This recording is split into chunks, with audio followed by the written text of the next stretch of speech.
நீங்க விஜய் கட்சி ஆரம்பிச்சிருக்காங்க. நீங்க டெல்லி பயணம் இருக்கு. அந்த பயணத்தை பத்தி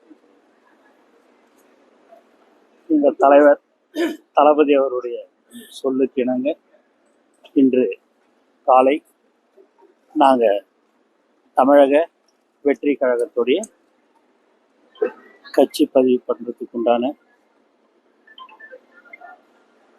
பேப்பர்ஸ் எல்லாமே நாங்கள் இன்னைக்கு கொடுத்துருக்குறோம்.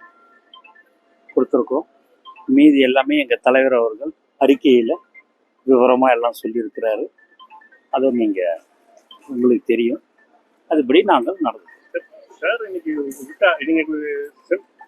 இது பண்ண அறிக்கையில் பார்த்தீங்கன்னா முக்கியமாக 2 வார்த்தைகள் சமகால அரசியலில் இதுவாக இருக்கு.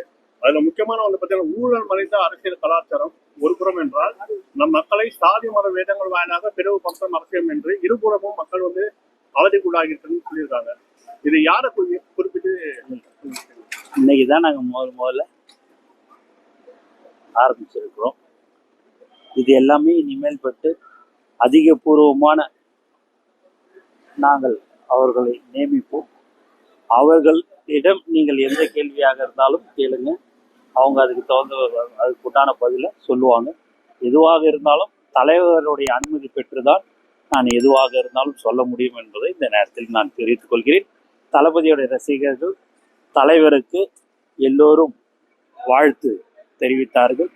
எல்லா இடத்துலையுமே ரசிகர்கள், தொண்டர்கள், நிர்வாகிகள் மிக சிறப்பாக தமிழக வெற்றி கழகத்தை வரவேற்கிறார்கள் என்பதை இந்த நேரத்தில் நான் மகிழ்ச்சியுடன் தெரிவித்துக் கொள்கிறேன். சமகால அரசியல் பாத்தீங்கன்னா விஜயகாந்த் நாளைக்கு தலைவர் தப்பிச்சு எதுவாக இருந்தாலும் தலைவர் தான் முடிவு பண்ணுவாரு. தலைவர் தான் சொல்லணும். விஜயகாந்த் கூட அரசியல் தைக்க ஆரம்பிச்சாங்க.